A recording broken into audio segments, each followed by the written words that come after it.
Welcome, everyone, to a very, very special EmpowerMAN podcast. It's your boy, Mikey G, coming to you live from the very, very, very free state of Florida. And this morning, because normally we film at night, we are doing a special morning episode.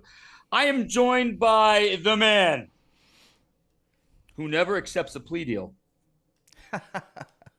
I'm joined by the man whose definition of a sweetheart deal is begging his two kids to go to bed early so daddy can go to the gym and do chest and buys. He is the man who trapped R. Kelly in the closet. He's the champion of the Second Amendment. He's my boy and yours. Let's give it up for Greg A. Tedora. Sir, we are also joined by a very special guest. He's making his EmpowerMAN podcast return. Part two. He is one of the best strength and conditioning coaches anywhere in the world. He is a world-renowned expert on the benefits of fasting. He is the master of mind mapping. He's a patriot. He's a parent. He's a friend. Welcome back to the EmpowerMAN podcast, sir. The Panda Man himself, Kyle Newell. Gentlemen, good morning. How are we doing this Thursday? Awesome, man. I love the intro. Thank you. I'm glad to be here. Awesome. We're glad to have you back for part two because our minds were blown and we got a lot of questions for you today. Sure, man. Well, Kyle, ever since you were on the first time, you've had an influence on our boy Greggy T, who is affectionately known as the Panda Man's apprentice. And Greggy T, share with the audience again some of your say experiences, and obviously with Kyle being on here, we can kind of morph the two together. Greggy T, how is the fasting going, sir? Listen, I'm a fan. Ever since I started, watching Kyle's Instagram page and listening to what he has to say about fasting, being an old school meathead mentality, it's just thrown my whole world upside down in a great way. So I do fasting once a week. 1 week I'll do a 24-hour. The next week I'll do a 36.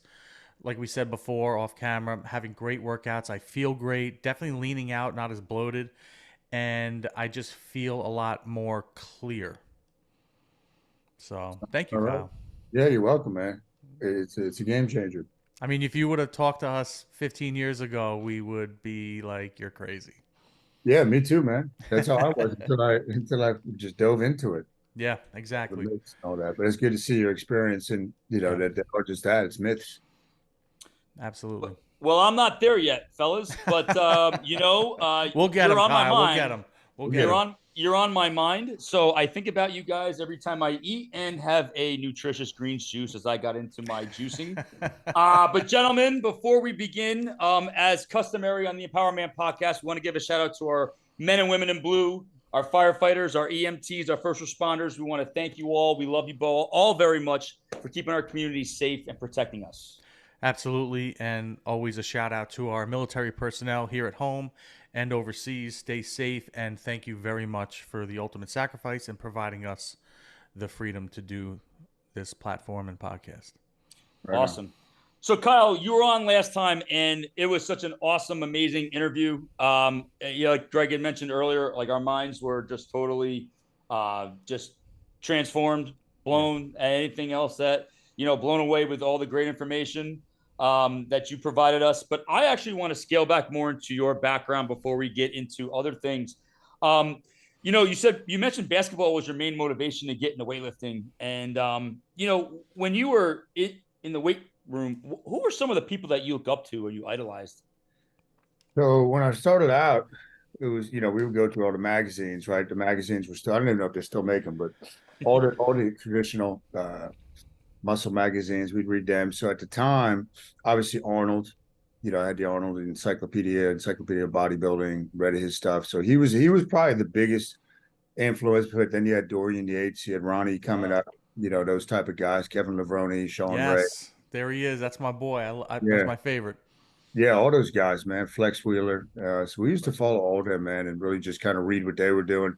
Even though, most of the stuff was ghostwritten, it wasn't really them. And it was good, man. We were into that culture, and then as time went on, started studying. The first book I ever got, which I still have upstairs, as far as like strength training, like a real book, was a book by Leo Costa and Tom Platz. I don't know if I mentioned that last time. It's called Big Beyond Belief. Dr. Squat. Yeah, awesome book. And that formed a lot of my training philosophy early on. I was doing that in high school, coming into my senior year, and then just kind of took it and ran with it. And throughout the years, obviously Louis Simmons, became buddies with Louis. Jay Butler, who's his strength coach at Rutgers again, his second time around. So I interned with Jay literally 20 years ago when he was there the first time, and he came back with Coach Shiano. So he was a big influence. Scott Abel. So I've been blessed. I've had a lot of really good coaches myself. John Meadows, learned a lot from Charles Poliquin in person a few times. So it's been good. Staying on the J track there, you had mentioned, you were at Rutgers. Yeah. And Jay is now the director of sports performance at Rutgers. When being in the industry myself, it's so important to have accreditation and to be, mentored and taught by people that are extremely credible to lend you credibility as well. You mentioned too, you trained under Dr. Jose Antonian. Did I pronounce Yeah. that correctly? Antonio. Yeah. Antonian at NS at Nova, Nova Southeastern. That was down here you were attended, right? So Dr. Antonio at the time, this is before he became the head of the, I think it was the International Society of Sports Nutrition. He was at Delaware. So I went to Delaware. Oh, wow. Yeah. And he was my professor at Delaware. So, became friendly with him then. Way back in the day, I did an interview with him before podcasts were even a thing. So I have that interview somewhere, but yeah, I learned a lot from him. He was very, very bright with nutrition and supplements. What do you think? What do you think set Jay apart? Like, I know what it's like when I try to find someone like yourself or other industry leaders that I go to for information and mentoring. What do you think set Jay apart? Like, why did you gravitate towards him in particular? Well, I was coming home. It was my last thing I had to do to graduate from Delaware was an internship. So I just shot him an email out of the blue and said, "Hey, I got to do 500-hour internship. I'm from New Jersey." And at the time, that's what I was thinking and leaning towards being a college strength and conditioning coach. And he got back to me, and I went in there and I was pretty much the same age as these players, a lot of these players. But Jay, right away, you could tell he's very, very smart. I think he has an MBA. Very smart. He's huge. He's like 6'8", 6'9". Oh, is he really? Oh my Yeah, God. so he's a big guy. He played I think he had a tryout or two for the Giants. Oh, wow. We actually graduated from the same high school. I think he graduated early 90s. I was 99, but he just had the presence, and then I learned a lot with his programming because again, at that time I was doing full body, and I saw how, and I had the seed planted in my head that I was going to compete in the bodybuilding show the next summer. So I saw the way he was training the guys, and I was getting to absorb everything, but he was very methodical, basing a lot of stuff on percentages. So it's really cool seeing the way he did it. And when you competed in bodybuilding, what conferences did you compete in? I was in NPC. I did five drug-free shows, natural. So they give a lie detector tests. It's up to, I don't know why they would compete in a natural show if they weren't natural, but you get that. Oh, yeah. And the last two times I competed was in 2014. NPC was won a Tribeca at the Atlantic stage, which is like, that's a big time. Really?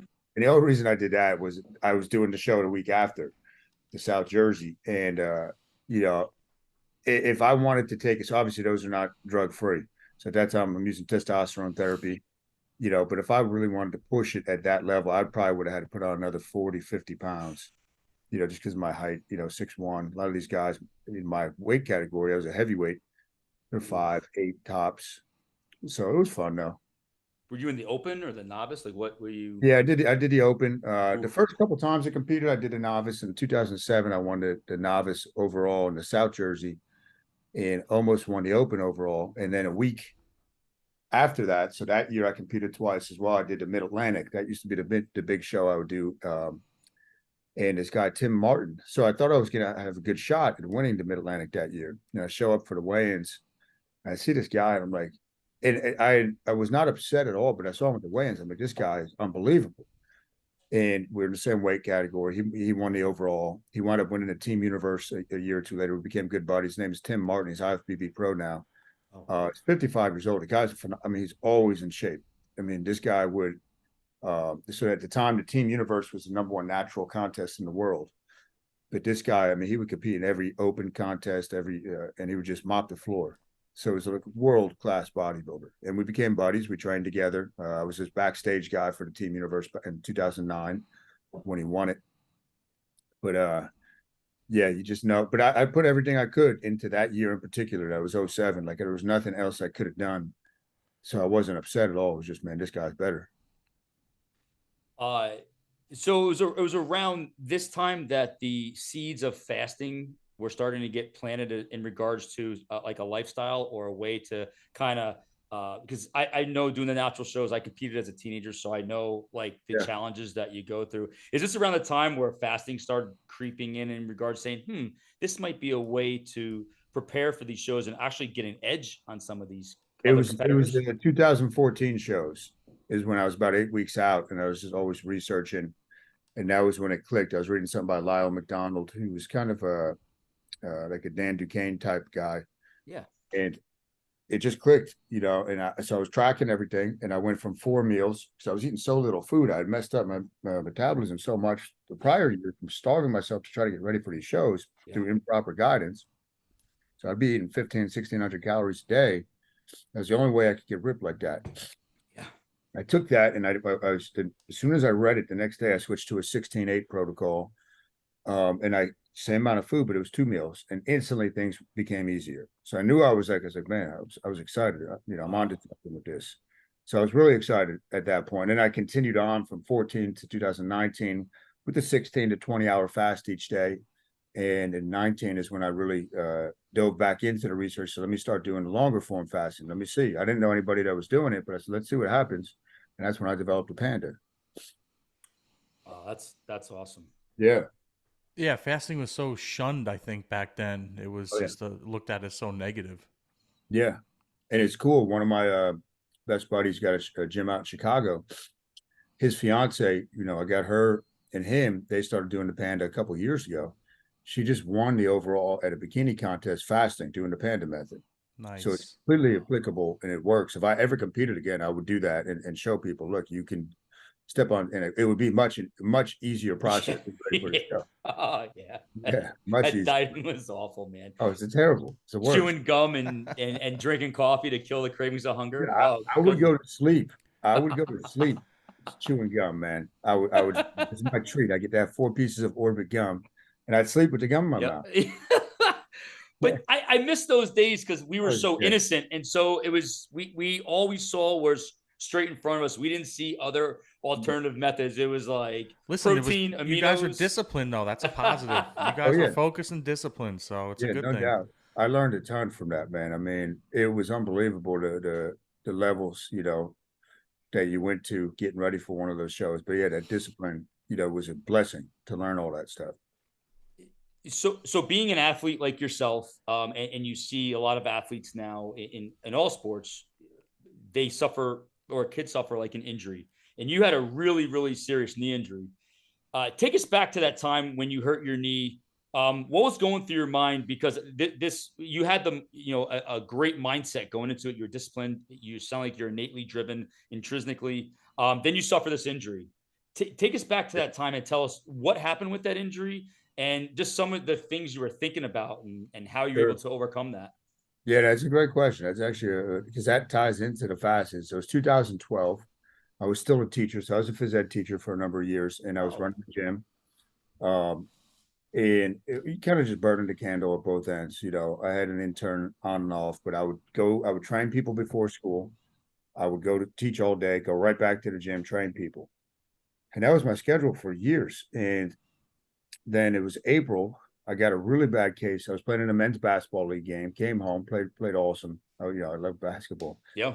And came home though, and I was like, man, I don't feel good. And I came down with this really bad case of pneumonia, which I'd never had before. I don't know what the heck it was. And you know, you couldn't even touch my skin. Everything just hurt. Yeah. So I wound up missing like a week of school. 2 weeks later, you know, I'm like, okay, I feel pretty good. Let me go back and play again in the men's league. Now my lungs felt fine playing in a different men's league. And it was a late night game, and I'm sprinting down the court after one of my students at the time, her father, he was on the other team. He was on a fast break. So I'm sprinting, boom, my leg just left leg feels like it explodes. I went down, bizarre feeling, man, because I never had you know, I've had very bad ankle sprains up to that point, stuff like that. But go down, the guys are coming up, you know, they're all covering their eyes when they come to look. I'm like, shoot, man, this is bad. Excruciating pain now.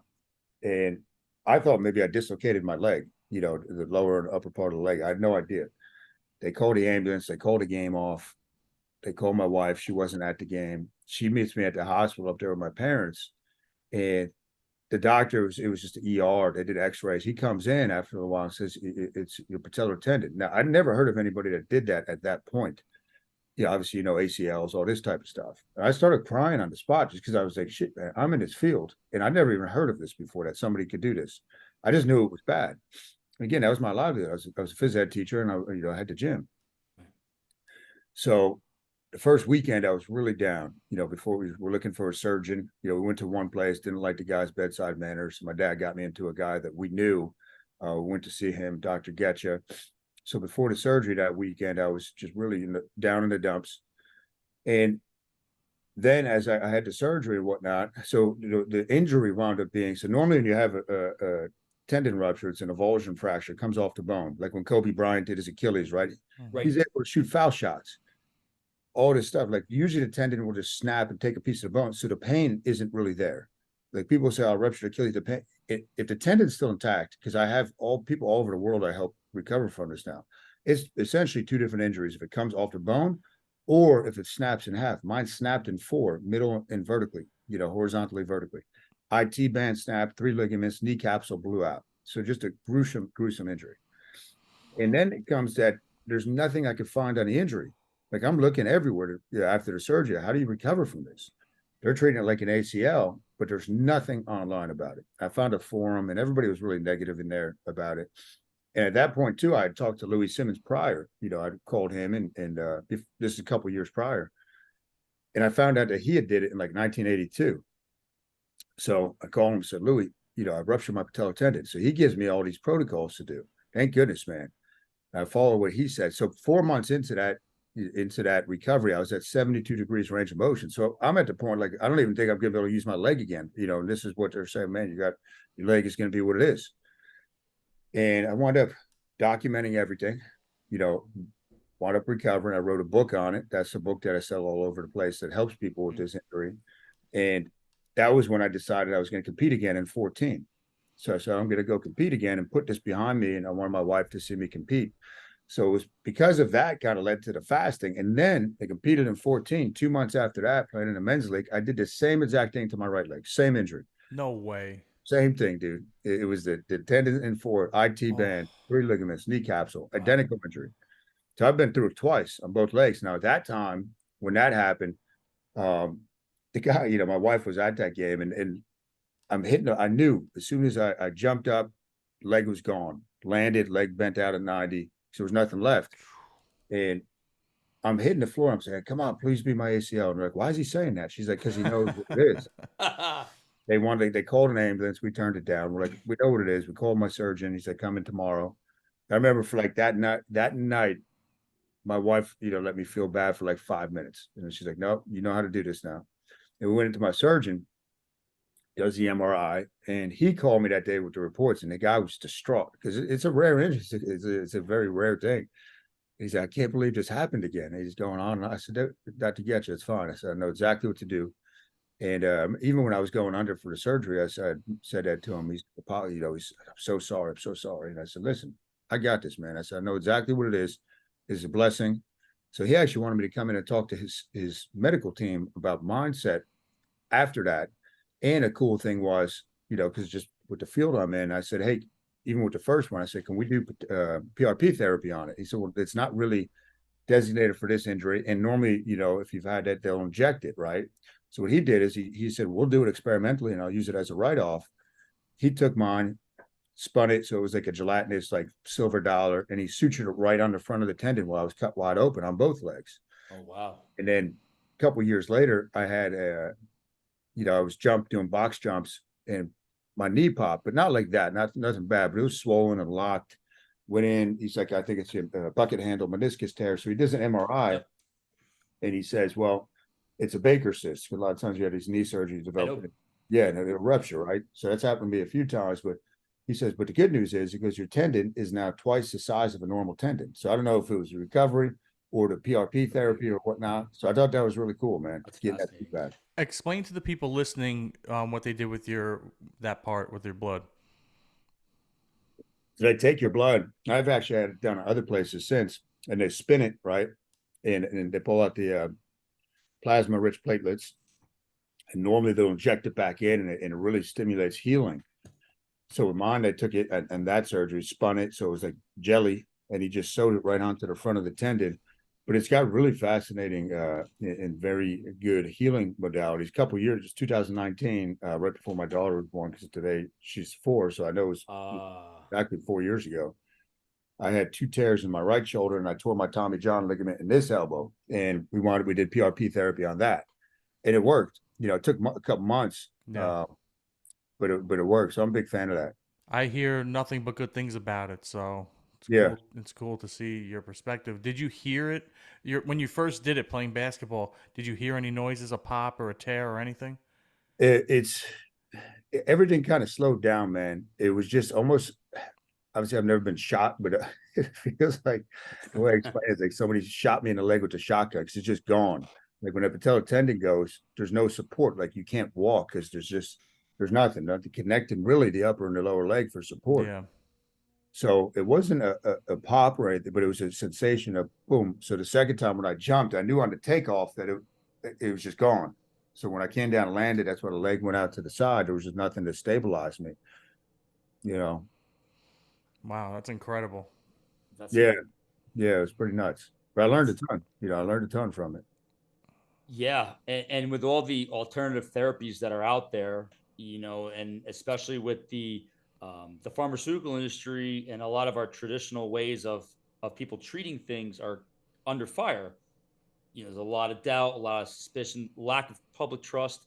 It's important for people to hear this because I think you and I are on the same page in regards to strength conditioning, health and wellness being one of the ways you can probably mitigate half of your health risks that are out there. Is that pretty safe to say, Kyle? 1,000%, man. And all the years in the gym leading up to those injuries, that was like a big reframe. I'm like, this is what I've always trained for.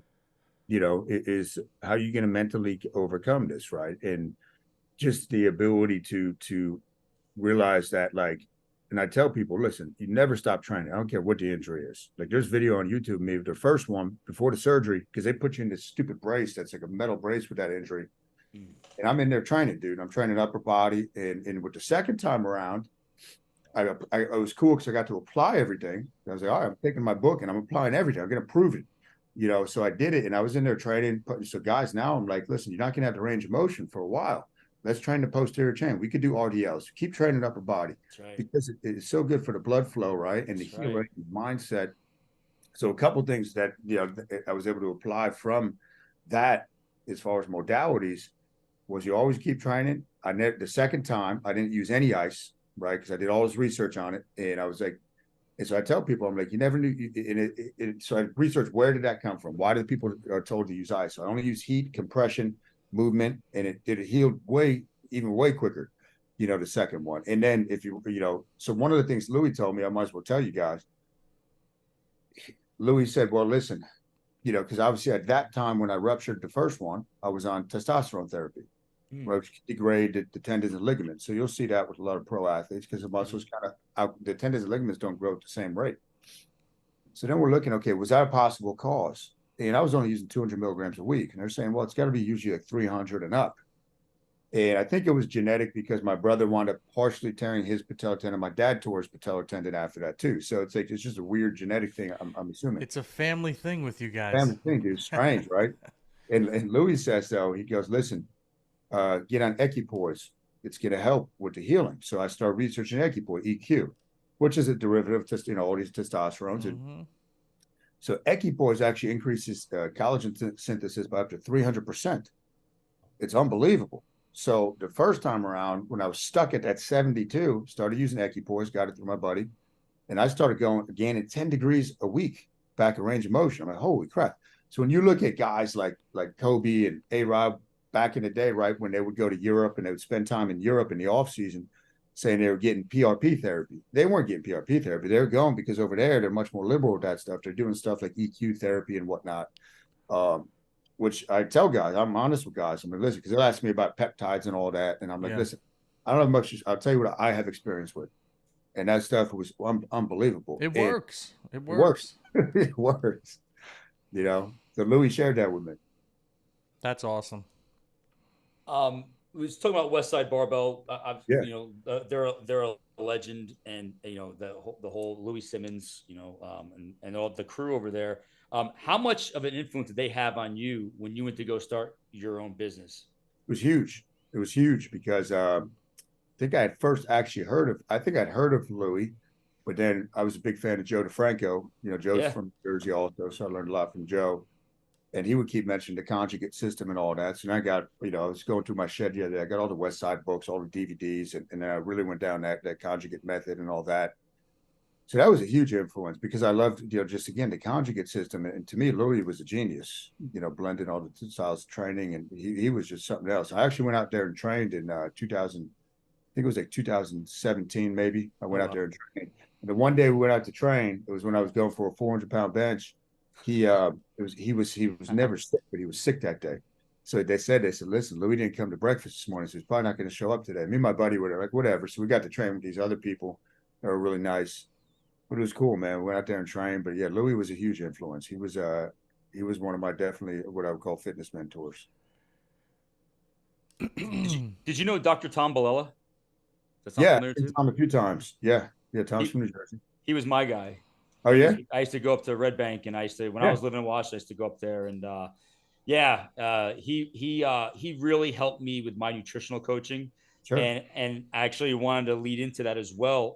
When you're when you're when you're coaching people on nutrition, one of the things that Dr. Tom always talked about with me was brain chemistry and your neurotransmitters. Sure. And we've done the Braverman personality test. When you're doing mind mapping and preparing someone for fasting, do you get into the chemical, the neurotransmitters and the chemical design of our brains, and from there maybe ascertain which fasting program could be appropriate for each individual? I talked to them about that with mind mapping, as far as how most of your neurotransmitter production is in the gut, and I talk about how gut health is important to that, right? So then I kind of dive down, like it's one of my first lessons when I take people through a Panda challenge. Is listen, guys, your gut's probably inflamed if you're eating constantly, right? We got inflammation, 80% of your immune system's in your gut, all this stuff, right? So we talk about digestion, but then I don't go into okay. Uh, the brain chemistry as far as getting them a test as far as what type of are they high in serotonin, low in serotonin, something like that. Because for me, just what I've seen over the years, I have not seen the Panda, what I do with the Panda diet, not work for somebody that's done it, right? So I know because inflammation is going to go down in the gut, then what happens with the neurotransmitters and all that, they just start feeling better, right? So I really keep it simple, but I do explain that to them, how to, the gut feeling, the second brain, the importance of getting inflammation down and lower within the gut. And then you see the mood elevate and all that stuff. So I am not a big fan of antipsychotic drugs. I think a lot Oh of yeah. them. Some Okay. people need them. Some people may need them. They may have a severe form of that. But I really believe, with exercise and nutrition and diet is really the key to overall holistic wealth and peak performance in whatever you do. What are your thoughts on fasting when it comes to helping out with depression, helping out with anxiety, helping out with certain types of even high blood pressure? They all kind of work together. I mean, I have anxieties and other things as like other men and women that are listening to this show. So how do you feel fasting helps with those types of challenges that people may have? Well, on the physical plane, I think it helps again with healing the inflammation in the gut. I think there's a distinct connection with the gut and the emotional system and whatnot, right? So I think it helps there for sure. Now, there's a couple things as far as how I tie the mind mapping into the Panda diet. If the anxiety and something I've been doing, me and my wife, and I've been studying is the 10x health. Like we did the genetic test through Gary Brecka, which is very interesting. So I think there's some definite credence from that. But if the anxiety is really just thought based, right? Like sometimes it could be genetic. Like my wife, she's always had, but she has gotten a lot better since she's been fasting. Like her anxiety is way better. But if it's a thought process where we're just constantly thinking out to the future, that's where I use the mind mapping, right? So the fasting ties into that. The fasting, the biggest benefit to me, obviously you get all the health benefits, but you really over time, the longer you do it, you have to really become a master of the inner dialogue, right? You got to be aware of your thoughts. And it's the same reason we would meditate, right? It is not to quiet the mind necessarily. It's mental training for like, wait a minute, I'm starting to get a little bit of anxiety. I'd never have like suffered from anxiety as like a condition, but if I feel okay, why are you feeling this anxious feeling? Well, you're thinking about 2 weeks from now or a year from now. How are you going to figure this out? So I make people aware of that through the inner dialogue, and then so I tie the mind mapping and the fasting together. If it's a genetic thing, I know he's not a doctor, but Gary Brecka, he goes through all that stuff in his courses and whatnot, which again I think is really cool.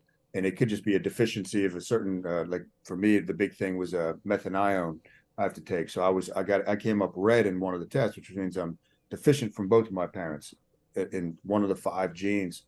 And to me, that kind of manifested in like a racing brain, right? So my wife will like I could switch topics like crazy, like a pinball machine. And it's been a lot better since I've been on it. It's been a lot better. I've been able to just be calmer and be more present, and not be all over the place. So it depends on what the cause is, but it definitely, I think, helps because the inner dialogue.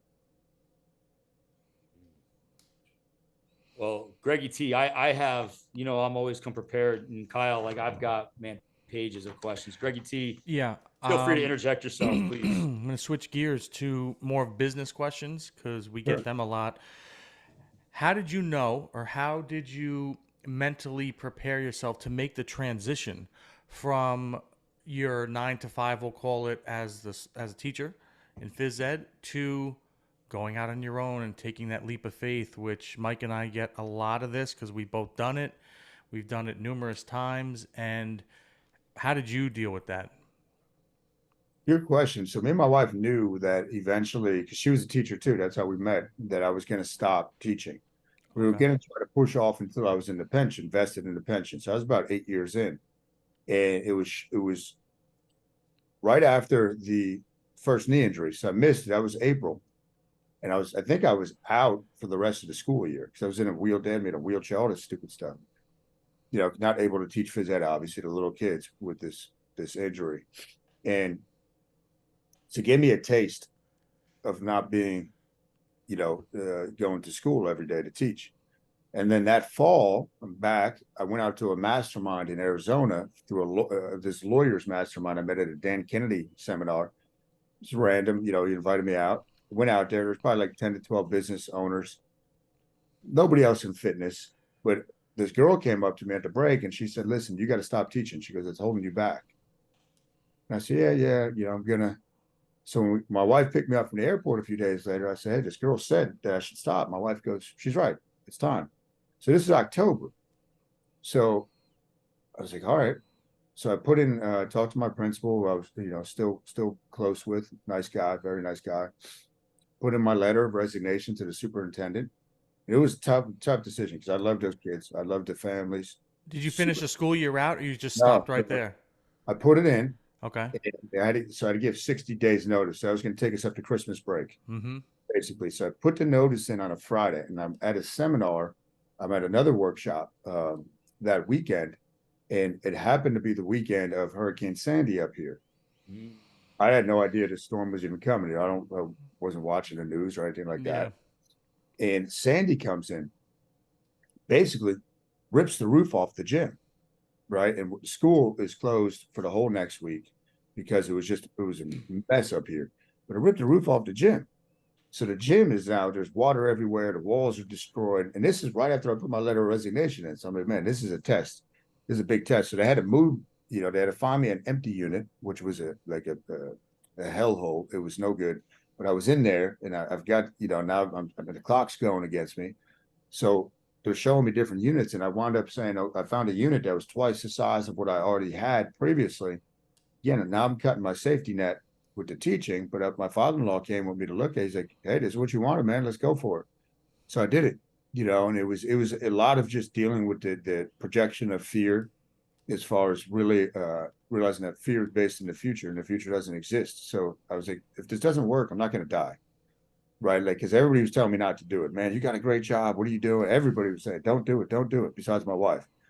And I just did it, man. And it worked out.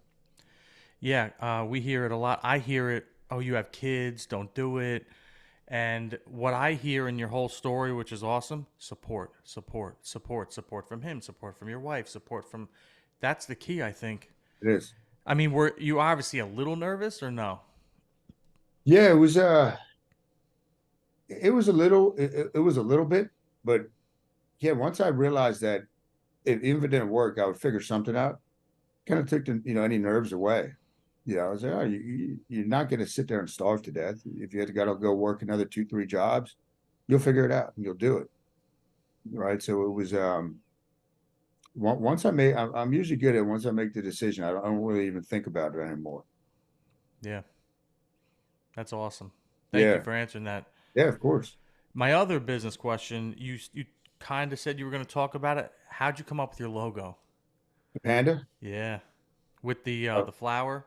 yeah. So the Yeah. panda, it's interesting. So you have a couple things. The flower is, where do I have it on here? There's a blue lotus. Yep. I don't know if you guys can see that. It's an unfolding lotus, which is really represents really like the transition from the physical to the spiritual, like an unfolding transformation. And then the panda, so that the simple logo I have, right? That's a lotus. And then the panda, I don't know if I mentioned to you guys last time, it was like 2014, 15. I was a big fan of Ron Artest when he played. I like the old school players, Mm-hmm. right? And I don't know if he had retired at that point, but he had come out and he changed his name to like the Panda's Friend or something like that. The friendly, whatever. But I was on his email list somehow, and I saw that he had a apparel. So he said, and I'm like, oh, I like the dude, man. I like that. Let me get the panda hat. So I got his panda logo, which is different. And I started researching the panda. I'm like, oh, it's cool. It's pretty cool, man. They didn't really discover it, the Westerners in the wild, until like 150 years ago. They thought it was a mythical creature. Then I started looking at, okay, the symbology behind the panda. A lot of people view it as cuddly, but it's also very fierce. I mean, it kind of relates to me as far as I'm very compassionate, kind of people, but also an extreme competitor, right? Just because I don't yell at people and all that stuff doesn't mean I don't have that. So I was like, I kind of connect with that. So it just kind of stayed within my head, this panda idea, and then I started looking at the black or white. So I use the word decision a lot. It's black or white, duality. And so then when it came time to develop the panda diet, I was like, what am I going to call this? I was like, the panda diet.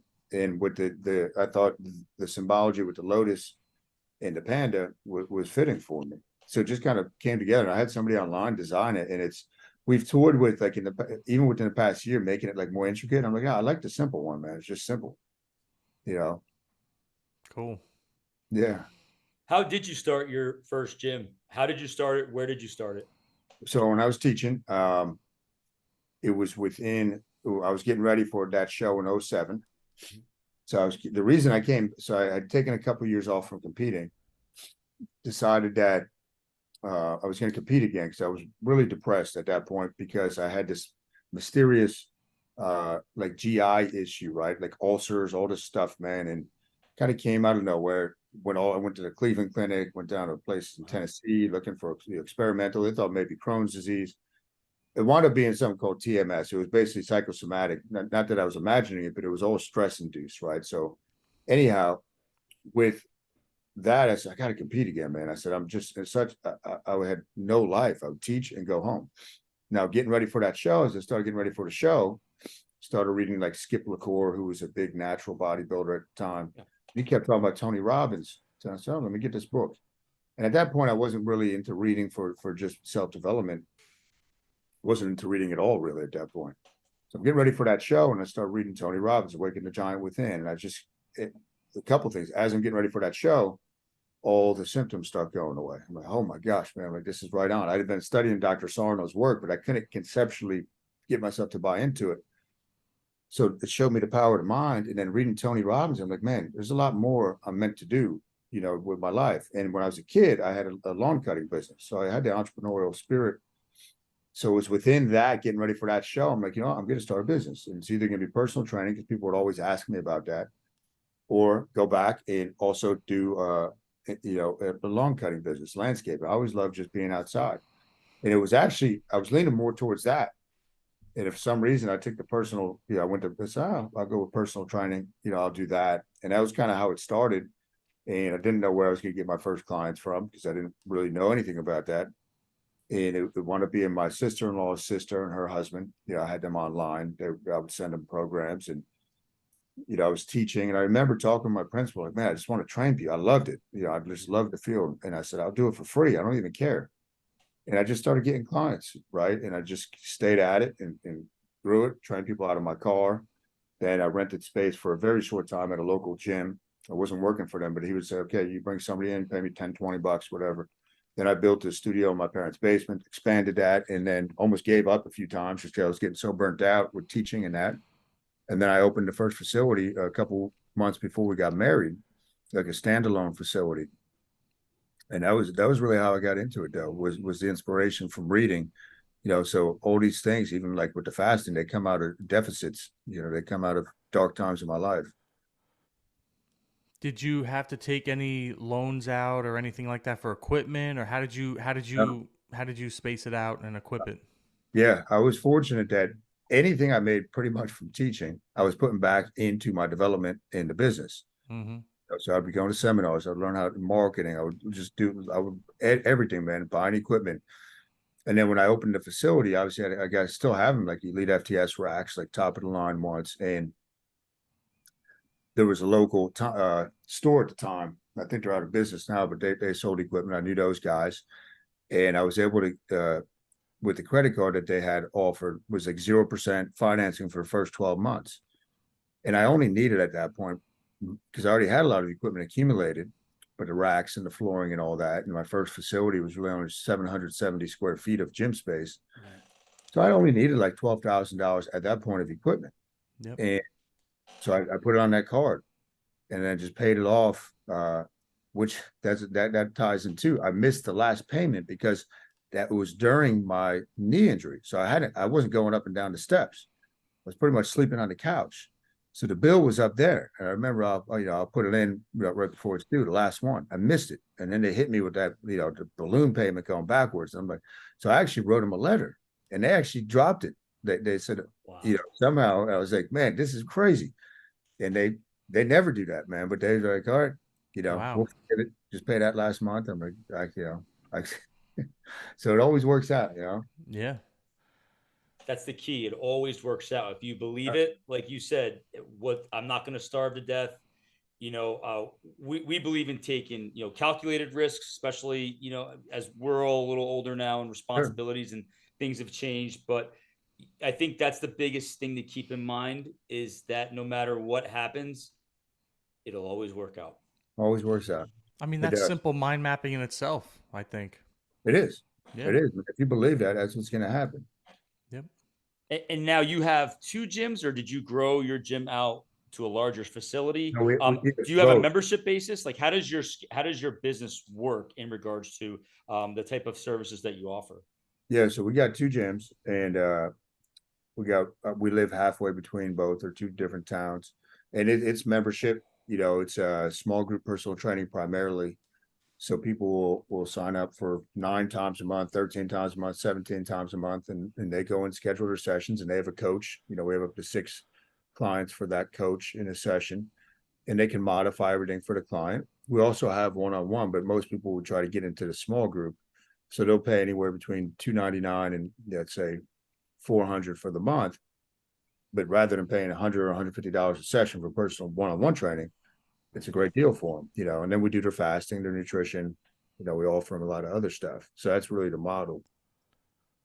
It seems to be, I think, from what I've experienced, Greg and I met at Equinox many, Okay. many years ago when, Greg was in the training field and I stayed with it and did my own thing. And as I've been on my own, I've seen the different models. I still like doing the one-on-one models, me Sure. personally, but as I try to grow and expand, there's only one of you and so many hours in the day. And it Yeah. seems like that seems to be the type of model that people tend to use when they open up their own facility. Yeah. What advice would you give someone like a trainer who wants to be on their own, that wants to get away from the corporate scene? What advice would you give them when starting their business?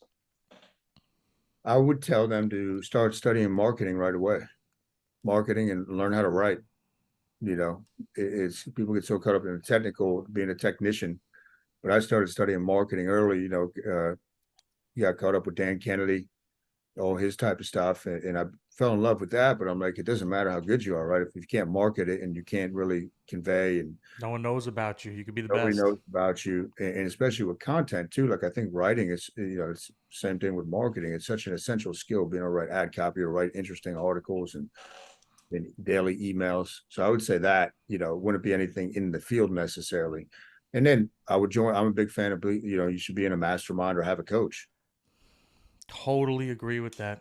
Yeah, People shun that as well, but I think it's more and more people I think are slowly getting into it now. I think this is my opinion.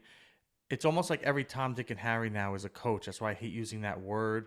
But you're right. Coaches have coaches. Mike and I have said it 1,000 yeah, times. My coach that I used to have had a coach. His yeah. coach had a coach.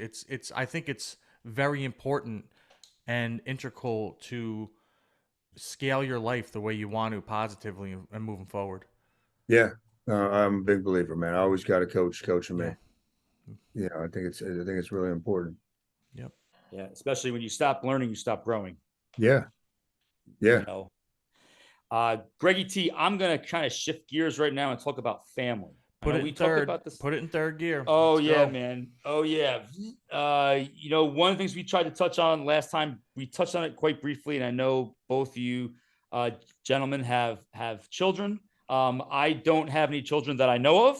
I haven't gotten any weird phone calls or affidavits, so I'm good on that end right now. But Kyle, give us some of It's your. only Thursday, Mike. There's a That's couple more true. days left in the week. That's true, and you'd be surprised how many spam calls I get. Those aren't spam, Mike. Nope. I think it's Jacoby and Myers. That's it. But Kyle, being a parent, I mean, there's so many challenges that are facing your kids these days, and Greg, your kids as well. Give us some insight on how you help navigate your children through these challenging times that we're living in. Yeah, it's not holding back from telling them what we think the truth is. They see how me and my wife lived. Like when we opened up against COVID orders, they were obviously a little bit younger then, but we let them know that, hey, Daddy's doing this for this reason. It's for freedom for you guys, and painting the bigger picture for them. We talked to them a lot about, they were very fortunate to get to know my grandparents on my mom's side before they passed. And Leo, my grandfather's a World War II vet, so the boys, we really instilled that into them, what Leo fought for, you know, what was the purpose. So we tell them about all that stuff. They'll ask about COVID stuff. They'll ask about vaccines, and we tell them our views on that stuff. We're not shying away from it, and I let them know, like, hey, I have them watching stuff like Predator, stuff with Arnold. Like, this is what a man should be, like a masculine. Because now what's the messaging, right? They try to emasculate everybody. So we tell the boys, and then Emma, she's only 4 now, but with her it's more, and she's very articulate, but it's I want her to watch me and her older brothers and how we are, and that we train, and that we'll do aggressive stuff, right? And that they're going to feel safe. Yep. Like, that's a huge thing. Totally agree with that. I want my daughter just turned 4 the other day, Nice. and my other one turns 2 next week. I'm sure you can agree with this. We try to instill mind mapping in them young, and the way to do that is lead by example, like you said. My Yeah. daughter, who's 4, now knows when she goes to bed, Daddy, going to the gym tonight? Yes, I am. I want her to know routine, consistency, sacrifice a little bit of sleep, stay in shape. I think this will all help mold her brain. I don't say she has to work out when she's older, but I think it'll naturally come to her. But I want to set that example for her. Yeah, actions speak way louder than words. Absolutely. Yep. They're watching. And your thoughts on education when it comes to your children? I mean, this is for the both of you guys. Feel free to answer any time. What are as your children are getting older? How are you and your wife preparing for the educational challenges now that our children face? Because when we were all growing up, it was like, go to college, get a 4-year degree so you can get a good job. Now it's like you go to college, you get a 4-year degree, and you're 100 grand in debt plus interest, and you're going to get a job that pays 40 grand. Not anymore. Yeah, that's true. Yeah. We should all go back to school. Yeah. That would. Well, I said even before, when Braxton, he's our 7-year-old, he'll be 8 in September. when he was born, so this is before all the nonsense was front and center. I said, I'm not sending him to college unless there's something very specific that he wants to go for, or he gets the scholarship and he wants to go. But I said, there's no sense in it. I'll save money for him to maybe travel, to start a business. The biggest part about college is the social experience, being on your own, which you can do that other ways. And I believe it's just the whole system, I was an educator and all that. It's based in the Prussian model, which is sit there and take orders and stay in line, making factory workers. So this coming year to school right down the street where I went as a kid for a few years, it's kind of out here in the country. Um, my wife really wanted to send them there for a year, let's try it. So they've been in private school the past 2 years, like a homeschooling Christian, it was a hybrid. And my wife wound up running the school. And she really wanted to do it. I said, all right, we'll do it. I said, but if there's any funny business, that's it. There's one strike. That's it. They're out. Like, I'm not playing around with this. And she's a master, teacher. So she could easily homeschool them. It's more like I'm looking, okay, once they get to secondary, there's no way I'm sending them to public school secondary. Then, not a chance. So that's kind of my views on it is just being very involved. We'll see how it goes this year. I think this school is going to be okay. I talked to, my buddies on the township committee. They said, look, out at that school, you're fine. So it's more in the country. It's more conservative. Yeah, We'll see. It's we're in the same boat, and obviously mine are a little bit younger, but we have to screen literally everything now, and it's where I am, you can't just take somebody's word for it. You have to go there yourself, sit with them, ask the important questions, listen. But yeah, I agree. Zero funny business, one strike, that's it. And we're debating already public school, homeschooling, or a pod. A lot of pods are popping up here, thank God, Yeah. because just the literature and all the stuff that's being pumped out without our knowledge, and they're trying to keep it from the parents here. I have a real problem with that. Oh yeah. Yeah. You gotta be protective of it. Like I don't it's want that anywhere near my kids. no, no, man. Yeah, there's no place for it. Yeah. Well, here's something that connects us all together. Kyle, you and your wife were teachers. Greg's father was a principal. My father was a math teacher, and my mother was a teaching assistant for many, many years. And how do you feel, Kyle, since you got out of it, just recently, our parents kind of been out of it. Yeah.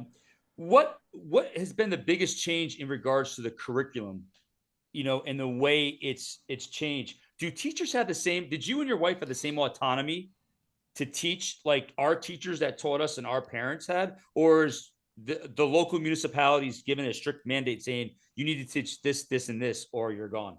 I got out in 2012, and my Oh, principal, 2012.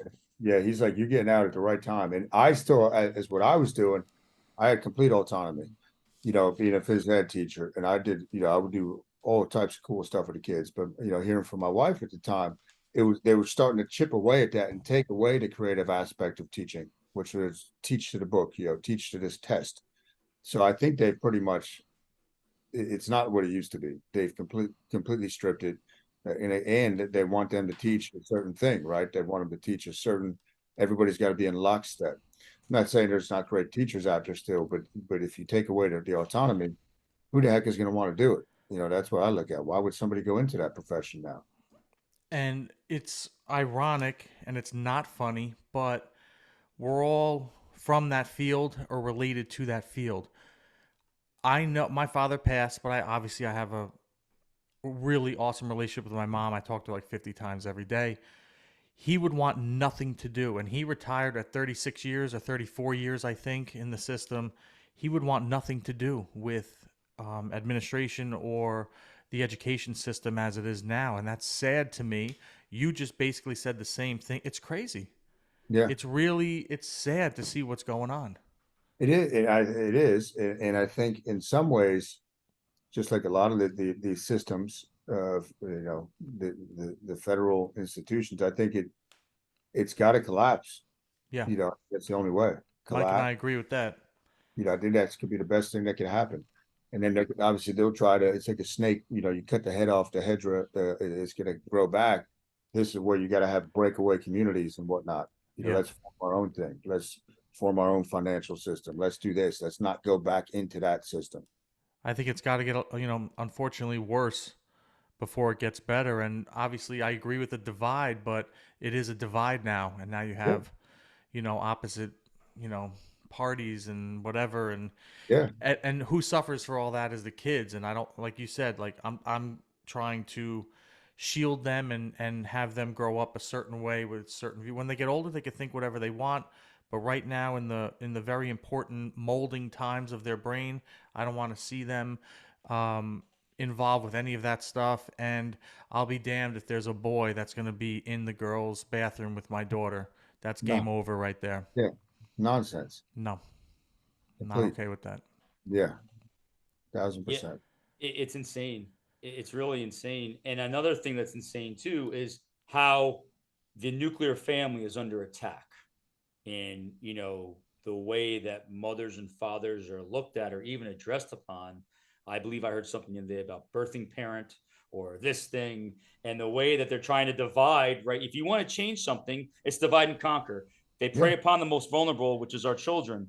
So Kyle, how do you and your wife preserve that, the nuclear family? Like, what are some of the traditions or yeah, some of the things that you and your wife do to keep that family nucleus intact? yeah. We talk about that a lot. And I mean, that's what they did to the black community back in the '60s, was that they took the father out of the home. That's why we see what we see a lot in the African American communities. No father. The father is such a pillar, right? So the father, and now they try to, what they do now with white families, they're trying to frame the white male, Christian male, as the enemy, right? So we're trying to break that down. So me and my wife, what we do, we're old school. A woman has a role and a man has a role, right? Even if you look at the move of feminism, that what that really was, people don't realize that was really to say, okay, the wife should be working too. Whatever, they could work, but what does that do? That destroy, not only it destroys the home, it definitely weakens it though, because my wife now, she's going to be the home. Actually, her nickname, I call her, is Susie Homemaker. She's going to be the homemaker going forward. Just purely, that's it. Like that's her job. And she could, obviously, she's going to be an individual and have do her stuff, right? But that's the most important job. So I could do what I have to do, right? So it's like the man should be the one to provide, make the family feel safe. The woman is nurturing and taking care of the household and running that organization. So we're on the same page with that. We're old school. Like, some people get upset by that, but I'm like, this is the way it should be. This is what it is, in my opinion. Listen, it's what you guys want, and you're on the same page. That's all that matters. It doesn't. Yeah, Who cares about those people that don't like it? Let don't them matter. do their thing. Yeah, doesn't matter. Yep. And you said it, Kyle. Christian men are under attack, and I'm starting to become more public with my faith, as I was sharing with Greg last night. We had a conversation, and it's that type of peril that you face now, just for what you believe is the right thing, is now the Yeah, wrong thing, because there's so much filtration of lies and misbeliefs that are out there that are ruining our children. it is. Yeah, yeah. We got to speak up. Yeah. You You know. know, Yeah. A lot of people stay silent. And I think that's half the problem. Like no one wants to step up and be that leader or take the heat or be the example. Yeah, and you see how that worked out with COVID, Exactly. right? yeah. Exactly. And what's even more interesting, and I had this conversation yesterday. Unfortunately, like thoughts and prayers of LeBron James and his family, because no parent should ever have to go through that. But as strength and conditioning coaches, Kyle and Greg has an extensive background in strength and conditioning as well. Being an athlete and still is an athlete to this day. Um, an 18-year-old kid in peak physical condition going into cardiac arrest, to me, is I can't wrap my head around that. And I just wonder if the vaccine, now I took it, I was in DC at the time, and I took it because I was scared more for my family, because there were a lot of unknowns that I didn't know about, and I regret taking it. I truthfully do. But Kyle, just kind of wrap things up here a little bit. Any thoughts on, like, the vaccine, since you just brought it up, Oh and yeah, how it can affect your health, and now that what you're seeing a couple years afterwards? oh Anything? yeah. I saw through all that stuff from the get go. Like there was no question in my mind um, what I believe that was. And again, you bring up Bronny James, some of the best genetics in the world. Anybody that can't correlate that with the vaccine is just being naive. or maybe it's just fear is blocking her. Like I said, you got the vaccine. My parents got the vaccine.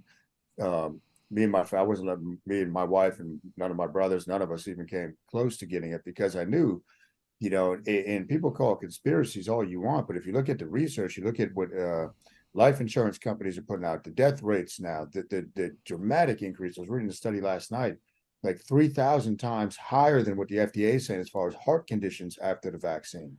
And so it's like, and they're saying that there's different batches, right? A lot of them in Europe were placebos.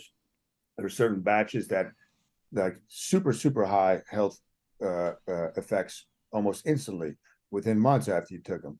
So whether it was a depopulation weapon or whether it was, I believe it was definitely nefarious. I don't think there was anything. You don't come out with a vaccine that quick. It just doesn't happen. And then so at that time too, I went down a rabbit hole and I took a vaccine course by this Ty and Charlene Bollinger. It was a 10 module course at the time. So I was like, I like to educate myself on stuff. And then I started looking at all the vaccines, right, and the history of vaccines. And it's really shady when you start looking at all this It's stuff. wild. Man. My wife and I did the same thing. It's insane. It's a, what the hell? So like Emma, I think she got stupidly. We let her get the because that was 2019, so it's before all that. But she got the shot in the hospital of like why are they giving kids hepatitis shots right when they Yeah. come out? It doesn't make sense. But that's all she got. Like, and our kids aren't getting any more vaccines. Like they're cold and they're never sick. They're always good. And it's so I got a lot of views on the vaccine. I mean, look at Jamie Foxx. Like you just start looking at this. How many elite athletes since the vaccine has come out have dropped dead around the world? Mainstream media doesn't cover this. It's like over 1,300. Have you ever seen that creepy video on YouTube? It shows different people around the world just passing out and dying. They're all like falling the same. It's so weird. It's Weird, dude. creepy, man. So I agree with you. Yeah, dude, definitely. So and I'll tell you one more thing with that. I didn't get the vaccine, but again, I always look at, okay, I listen to a lot of stuff. I'm always researching. So I was listening to his podcast back in November, and this guy, a health ranger, I really like his stuff. And he had a doctor on, and they're saying, well, what about people that got the vaccine with clots and all this? What can we do? And he goes, well, listen, he goes, there's nothing medically yet, but he goes, this is going to sound very strange. He goes, but we've known this in Eastern medicine forever, that there's compounds in your urine that can dissolve clots like very quickly. So I was like, that's interesting. So I started researching urine therapy. So I got books on urine therapy. I started doing it the next day, man. So I was like, if it's that, and there's so many health benefits to it. So I tell people, I'm like, listen, I'm just telling you this because it could potentially save your life, right? And people are like, I can't do that. I said, all right, whatever. I'm just telling you what I've learned through my reading and whatnot. But so it led me to that, and going down that rabbit hole. I've seen some of your videos doing that. Yeah. I get a lot of that. That's probably the thing I get the most messages I was going about. to say you probably get a lot of heat for that, right? It's heat, but a lot of people sometimes. Like one guy's like, I'm unsubscribed. I'm like, fine, I don't care, whatever, dude. That's fine. But other people are like, man, I didn't know other people did this, or tell me about this. Why do you do it? So I'll tell them, and I say, you can research it yourself, but here's why. So you just, you learn it, you do it, but that's definitely potential medicine for it. And I think as time goes on, I know my business model in regards to training is bringing the medical and the fitness communities together as a way for alternative medicine for prevention, longevity, optimal performance. And, I tell people when I meet them, nobody ever said during the pandemic, go out and exercise. Maybe you should eat better. Maybe you should, go work on your diaphragmatic breathing or something like that that was holistically good for you. It was separate, keep them inside, don't do anything, and that led to people with drinking and other. But the liquor stores were open, Mike. That's the most important thing, right? The whole thing was a sham, dude. Yeah, man. Yeah. From the get-go. And it's really eye-opening. Here we are, 3 going on 4 years removed, and Greg and I in the EmpowerMAN podcast, with the election coming up next year, we are going to be involved because we want to give the platform, hearing from regular people like yourself and other people, we want to give information straight from the source, not something that's filtered from anything you see on television, because now we need to have as much information as possible, because I believe next year is going to make or break our country. Yeah. Even one of the videos I made yesterday, man, I won't be shocked if there's no election in 24, if it doesn't even make it that far, Ooh. man. So you heard it here first. Okay. Obviously, if it happens, and I would, I'm obviously a big anti-establishment person. I would love to see Trump run with RFK Jr. That I would think be that'd be awesome. awesome, man. That would I be think awesome. I Yeah. think- Listen, I the think only vaccine that they should give is some EQ. Just saying. yeah, it'd be great, dude. I'll support that. Seriously, you think if yeah, there's so many things we could do. Now, Kyle, do you think before we wrap this up, do you think RFK Jr. adheres to any fasting protocols or no? He's in good shape, man. He's in So, amazing He's in shape. great shape. he's in great shape, man. I mean, He's in great shape, man. yeah. You see the pictures with the shirt off. I'm like, how could you not want that as a leader? Listen, Like, I mean, I work outside. I work out outside in jeans with no shirt and bench press, right? And look great. He looked awesome in that video. That was yeah, wild. sick. He's like 69 years old too, or Yeah. something. You know, the No thing that's doubt. going to hurt him, because people are very superficial, is his voice. 100%. And obviously, the establishment is trying to keep him at arm's length, but Yep. that's a lot of people aren't going to be able to overlook that. Yeah, I agree with that. Nah. Well, Greggy T, anything else you want to add? No, not right now, but can't thank you enough. And we have a lot of very similar viewpoints and outlooks. So I just want to thank you for your time again. Yeah, It was welcome. awesome. I'm sure we'll get some questions from this, and we'll send them over to you. So thank you, Yeah. Kyle. Yeah, thank you guys. We got to do, keep it rolling, man. Keep it Absolutely. rolling. Well, Fun. Kyle, keep Veterans Day open because we are planning a big Veterans Day extravaganza. More to come in the upcoming days, weeks, and months, but Would you love may to want have to you keep at that that. open. Okay, cool, Yeah. man. It's a And nice Kyle, it'll be a nice little trip down in Florida. I'll just put that out there, Mike. I won't Yeah. say anything else. I'm bad That's at right. secrets, so We love Florida, man. that's right, where we can have some non-political IPAs and shoot the breeze. Yeah, that'd be great, man. yeah. Kyle, where can our listeners find you, follow you, reach out to you? I mean, you dropped so much great information to echo Greg's sentiments. Thank you so much. I've learned so much again, and I can't wait to do another follow-up episode with you, and because I'm sure I'll have 1,000 more questions once I listen to this again. Where can our listeners find you? Yeah, so thank you for that. The Panda Man official on Instagram. That's where we have a lot of stuff. Same thing on YouTube.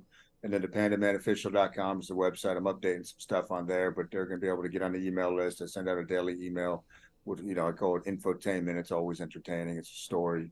And that's it, really. Follow me at the Panda Man Official. And congratulations, breaking 90,000 followers on Instagram. That's impressive, sir. Well done. Thanks, man. Thanks. Yeah. Absolutely. Yeah. I'll obviously be sharing the episode once it comes out with all them. So Yes, I sir. love it. Congratulations, Kyle. And if I want to buy one of your books, I can buy them on your website as well because you've written Correct, several yeah. books.